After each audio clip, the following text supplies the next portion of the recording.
Sabi nga rito, ang Panginoon ay malapit sa may mga pusong nagkakaroon ng kabagabagan sa ating sarili. Tapos sabi niya, iniligtas ang mga may naliligalig na kalisipan. Marami ang kapighatian dalawang klase ang kapighatian, mayroong kapighatian. Nililigtas siya ng Panginoon sa lahat ng mga libro, lahat ng mga mabubuti ay iniingatan niya. So yung may mga hangarin na mabubuti sa kanilang puso, mga naliligalig sila sa bawa sa panahon po natin ngayon, naliligalig tayo dahil sa mga nangyayari at naliligalig tayo dahil tao lang tayo na nandito sa mundo. Marami tayong alalahanin na iniisip sa pamumuhay natin na maraming pagkukulang katulad ni Ate Cora. Naliligalig ang kanyang kalooban dahil sa sitwasyon ng kanyang asawa. So, ang kabutihan naman doon sa nangyayari kay Ate Cora, bagamat naliligalig siya, bagamat maraming problema na nangyayari na nararanasan, nandun pa rin yung kabutihan ng Panginoon dahil pinukunan niya ang Cora. Gawain na ganito na inuunan niya yung gawain ng Panginoon. Bagamat nakikita ni Lord na nahihirapan ka, nahihirapan ka sa sitwasyon mo. Pero sabi ni Lord, magpatuloy ka lang anak sa gawain ko dahil ang lahat ng kapighatian mo ngayon, ang lahat ng pinadala mo ngayon ay merong katumbas na kasiyahan. Sinasabi nila, kaya nga dalawang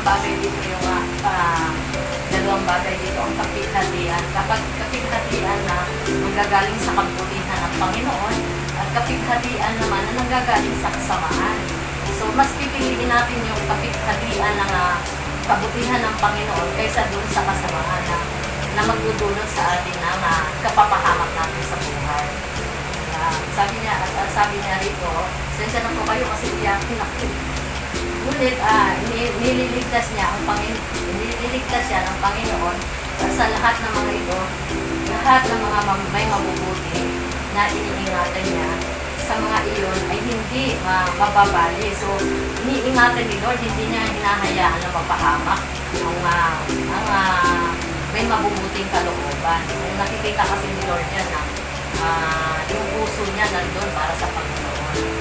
Tapos sabi niya, ang masama ay papatayin ang kasamaan at napupuot sa matuwid ay hakatulan.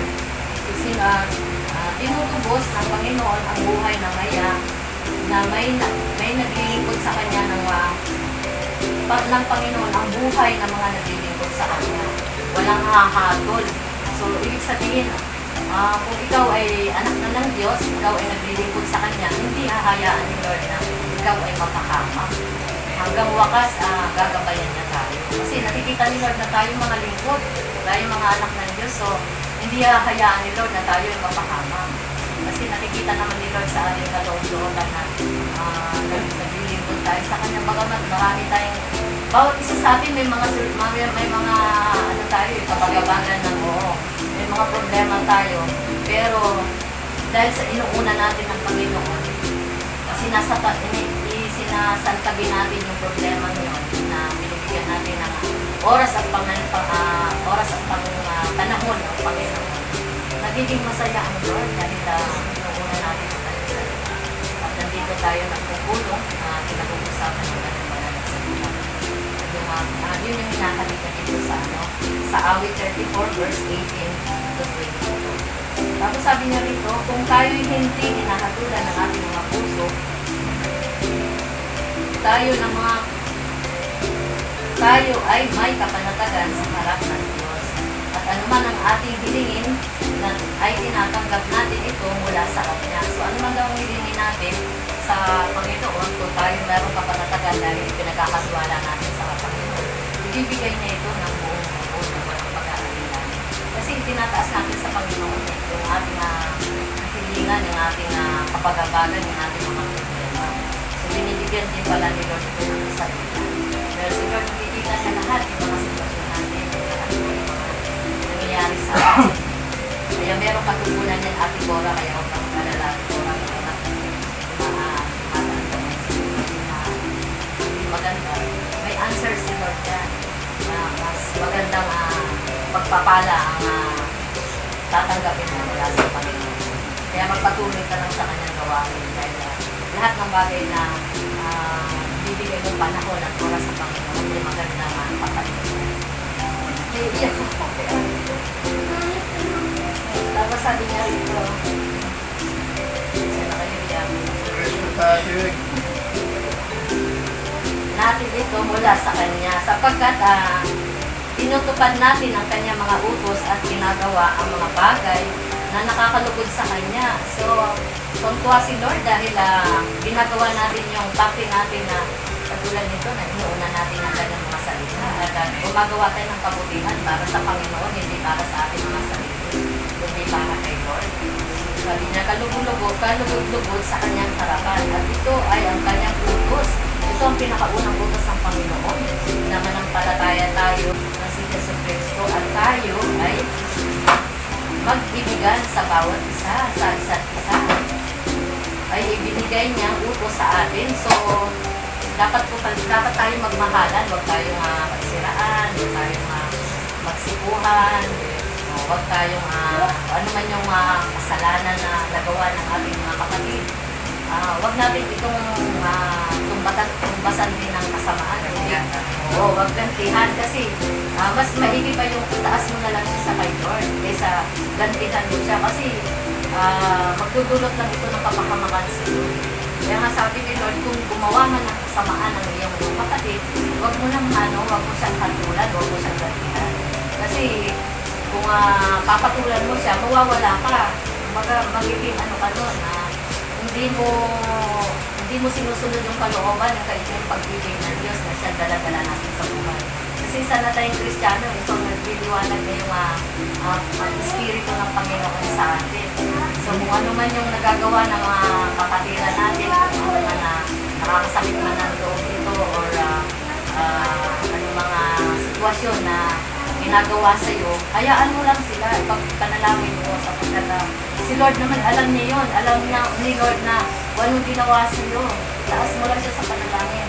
At sa pagpanalangin na yun, papaguhin din siya ng Panginoon. Ilipulin din siya na mali yung kanyang ginagawa. Pero hindi ko sa ating manggagaling mo. Manggagaling ko sa Panginoon. Naman, nakikilala na siya na nananatili sa atin sa pamamagitan ng Espiritu Santo. Yan ay kanyang ibinigay sa atin. Makikita po ito natin sa 1 John 3 verse 3 verse 21 to 24. Pangatlo, sabi niya dito sa atin, nakikilala ang pag-ibig sapagkat ibinigay niya ang kanyang buhay alang-alang sa atin. So, tayo'y pinubos po mula sa ating mga kasalanan. Si Lord, napangkabuti ng Panginoon, hindi naman niya tayo sa ano-ano, pero linubos niya tayo mula sa kasalanan. So, di ba po, napakabait ng Panginoon. Kasalanan ng mga tao, linubos niya para lang tayo maligtas. So, di ba natin na mas bibigyan din ng katumbas na pagmamahal ng Panginoon. Hindi naman na buong araw, hindi naman buong oras na hinihingi sa atin ng Panginoon. Hindi, oras lang magkaroon tayo ng time para sa Kanya. Kasi yun yung nais ng Panginoon na magkaroon tayo ng panahon, lalo na sa panahon ngayon na marami ng gulo na nangyayari, marami ng hindi lang dito sa Pilipinas, kundi buong bansa na. Katulad po naman pinaliwanag ni Bishop na about dun sa end times na, no, Mars? End times na yung pinapaliwanag na. Kailangan na natin mga magbalik loob sa Panginoon, sa yung mga tao na wala pa sa Kanya. Habang may oras pa, habang may panahon pa. So, para tayo magkaroon ng kaligtasan pagdating na nung paghuhukom ng ating Panginoon. Magkaroon tayo ng magandang kalalagyan sa langit. Hindi tayo mapupunta sa dagat-dagatang apoy na sinasabi ni Bishop. Salubungin tayo dito. Oo, si Lord ang sasalubong sa atin at bibigyan tayo ng magandang tahanan na ginto ang ating magiging tagnan na bahay. So, magiging panatag po tayo dun sa langit kapag tayo ay sumunod dun sa kalooban ng Panginoon. Tayo alam-alam sa mga kapatid. So, pinapahiwating din niya dito sa ating kapwa kapatid, no? At kung isa sa ating kapatid na nangangailangan, hindi dapat pagsahan or baliwalain. Sabi niya rito, paano natin na mapapanatili ang pag-ibig ng Diyos? Kung wag tayong umibig sa salita lamang, kumbaga umibig tayo sa pangako lamang, pero wala naman dun sa gawa natin kung halimbawa nangangailangan ng ating kapatid. Kahit sa maliit na tulungan po natin siya. Huwag natin baliwalain, huwag natin pangakuan na ako, sige, bibigyan kita na ganito, pero wala naman. Kumbaga sa salita lamang, wala din sa gawa. Yun yung tinuturo dito ni Lord. Kahit sa kaunting tulungan po natin ang ating kapatid na nangangailangan. Huwag natin baliwalain. Katulad po ni Mari TV, nakikita ko sa kanya, nandun kami sa cover court. Alam mo naalala kayo ni Mari TV kasi alam niya na nangangailangan kayo ng tungkod. Naalala ko. Oo. Tungkod. Tapos si Ate Cora. Lang ayuda ako, hindi yung hinihingi ko sila. Yung tungkod. So dahil nakikita ni Marin DP, may dalawang tao na nangangailangan ng tungkod na yon. Imbis na ayuda, katulad na binabanggit ni Bishop na huwag natin unahin ng ayuda kasi may the best na ayuda na ibibigay sa atin ni Lord. So inuna ni Mari yung dalawang kapaliran natin na nangangailangan ng tungkod. So isa lang po ang nabanggit ni Mari Dibidon sa tungkol na yun. Pero ang kabutihan ng Panginoon, dalawa po yung naibigay niya para sa inyong dalawa ni Tatay Walter. Yun yung pinaka-the best na pinagkaloob ni God sa atin. Pagkamat nabanggit ni Mari na isa lang yung mahihingian. Kasi nakikita po namin yung sitwasyon ni Kuya Jun dahil hindi na po siya nakakatayo. So, inuna ni Marin Divi na binanggit si Kuya Jun. Pero dahil sa kabutihan ng Panginoon, binigyan pa niya ng isa dahil may isa pang nangangailangan. Yan yung pinaka-the best na nangyari araw na yun. Pero mong kinabukasan lang po, binigyan niya ng binigyan ng kasagutan ng Lord na may nangailangan. Bukod pala kay Kuya Jun, may isa pang nangangailangan. Yun na nga si Tatang po. Diba? Pinapalag ko yung tiyak ko. Hindi naman yung hiya. Yung nag-udyok nun na Espiritu ni Lord. Pero nag-pray muna ako. Siyempre kailangan ko. Espiritu ni Lord yung nag-udyok nun na mabigyan sila ng tulong na nagmumula sa Kasi marami nangangailangan yan eh. Siyempre, minsan sila nag-pray. Saka dun sa Kaya kasi sa area po kasi tayo. Kung nag-pray ka talaga, sigan, kakausapin niya yung mga taong involved doon. Para pag humingi ako, mabilis na yung pagtugon nila. Ayaw pa niya ibigay yung isa pa, sabi ko kasi po yung baka natin. Sabi ko siya,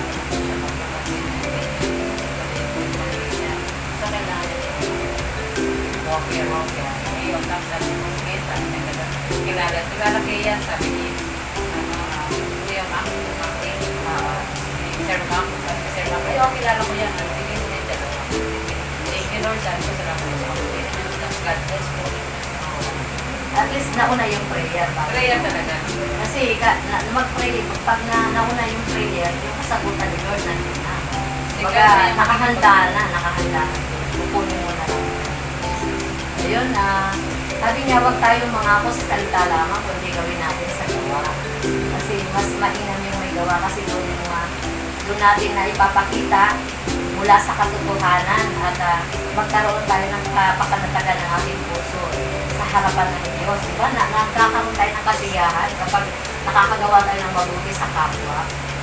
Kasi yun din dahil isa na tayong Kristiyano, yun ang nangunguna sa atin, yun ang nag-uutot sa atin kung paano natin maihatid yung pag-ibig natin sa kapwa.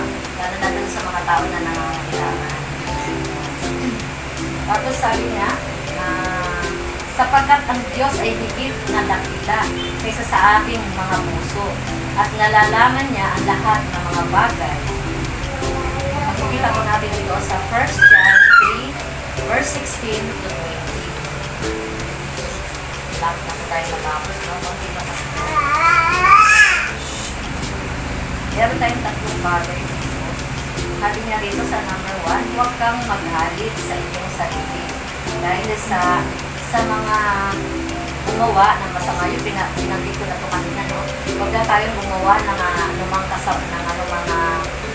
halimbawa nakagawa nga ng ating kapwa ng kasamaan, huwag daw natin itong galitan.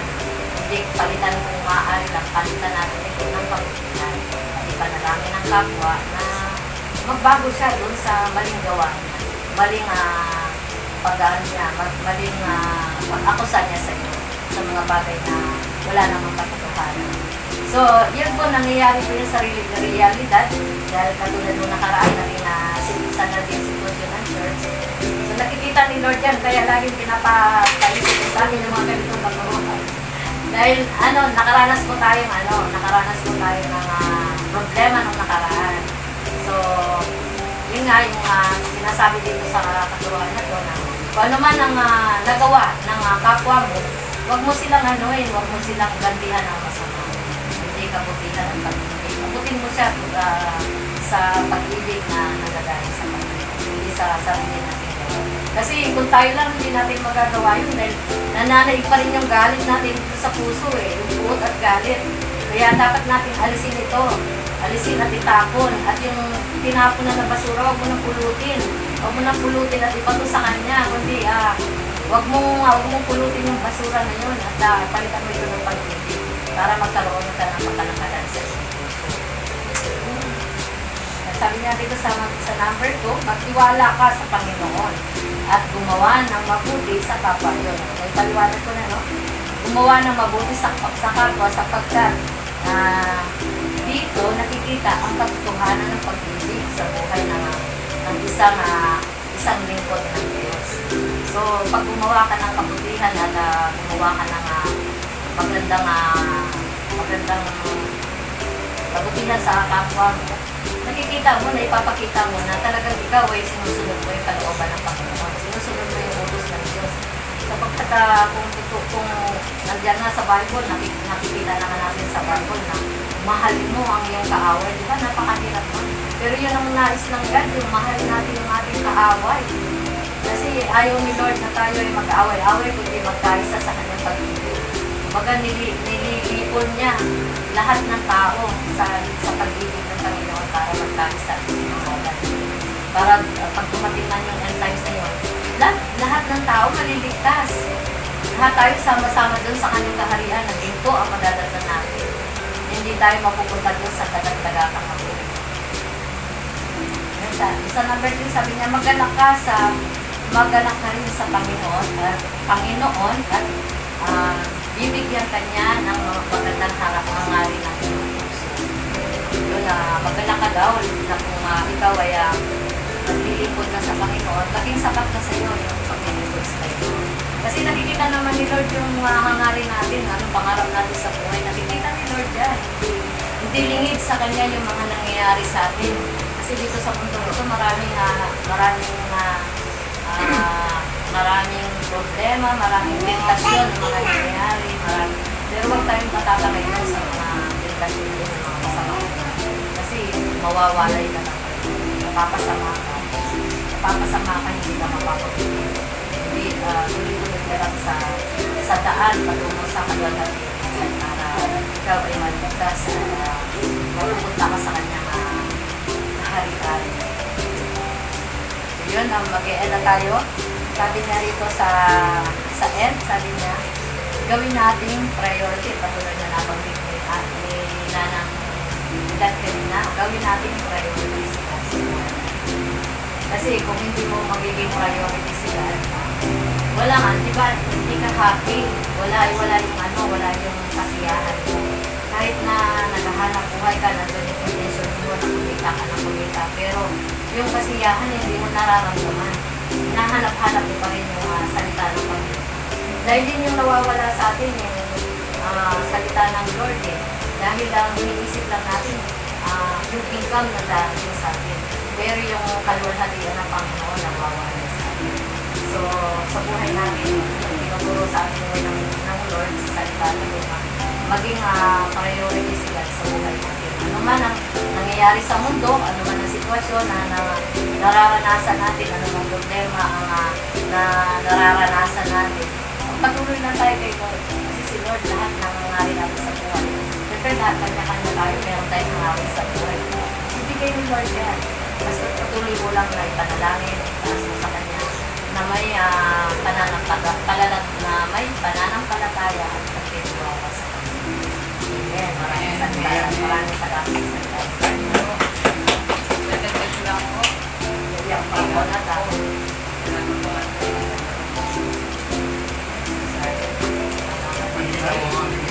Ayun na.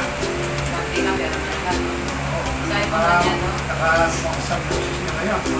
Kasi ano kasi, binigyan siya ni Lord ng pagkakuman. Sabi ko ganyan sa Galatians 6:9. Ayan, ito po ganito natin sa atin. Sabi ko ganito sa Bible. Ngayon huwag tayong magsawa sa paggawa ng katawan o gumawa tayo ng mabuti sa lahat ng tao, lalo na sa mga kapatid natin sa mga tayo. Ito po yun. Kasi ang gusto ni God mahalin natin. O mahal natin yung mga kapatid natin sa laman. Pero sabi sa Bible, lalo na sa mga kapatid natin sa mga natin. Hindi sabihin yung mga kapatid natin. Nalahihirap. So, mas mahalin po natin. Hindi naman ako nagsabi ang Bible. Mahalin natin ng higit pa yung mga kapatiran natin. Kasi makakasama pa natin sa langit yung mga yan. Sabi ko sila kasama tayo sa langit. So, dito pa lang sa lupa, magmahalin na po tayo. At huwag tayo magsawa sa paggawa ng mabuti. Kasi pagdating ng takdang panahon, naaali tayo. Si God po ang magbibigay sa atin. Magtumulong tayo. Huwag tayo hihingi ng kapalit. Kasi ang Diyos po ang magbibigay sa atin ng kapalit. Huwag mo isumpat ang itinulong mo. Tinulungan kita, ikaw ngayon, tulungan mo rin ako. Huwag po. Pag nagbigay ka, huwag mo na isipin na babalik sa iyo. Kasi ang Diyos natin na makapangyarihan ang magbibigay po sa atin. Higit pa sa itinulong mo. 650 mo yung kumakapaw. Basta pag nagbigay ka, galing sa puso. Huwag kang maghahanap ng kapalit. Isa pa po, isang verse ako. Sabi ganyan sa Mateo 6:33. Tatapat hanapin muna ninyo ang inyong kaharian. Ang kaharian ng Diyos. Hanapin muna ninyo ang kanyang kaharian at ang kanyang katuwiran. At ang lahat ng mga bagay na ito ay maukilaragdag sa inyo. Seek ye first the kingdom of God and His righteousness, and all these things shall be added unto you. Unahin niyo muna si God. Ano man po ang mangyari? Sabi mo marami kang problema. Unahin mo po si God, sabi niya eh. Lahat ng mga bagay, idaragdag na sa atin. Ano ba yung problema natin? Ano ba yung kailangan natin? Huwag po tayo mag-alala, hindi bigay lahat ni God yan. Ang gawin mo lang, unahin mo ang kanyang kaharian. Sino ka? Mag-attend ka ng mga bagay si Alice. Unahin mo siya. Kaya pagka po, makain tayo, unahin na natin manalangin. Ito ba, Lord? Salamat sa blessing. Ito ba, lahat na kita. Alam po natin si Lord. Ito na tayo,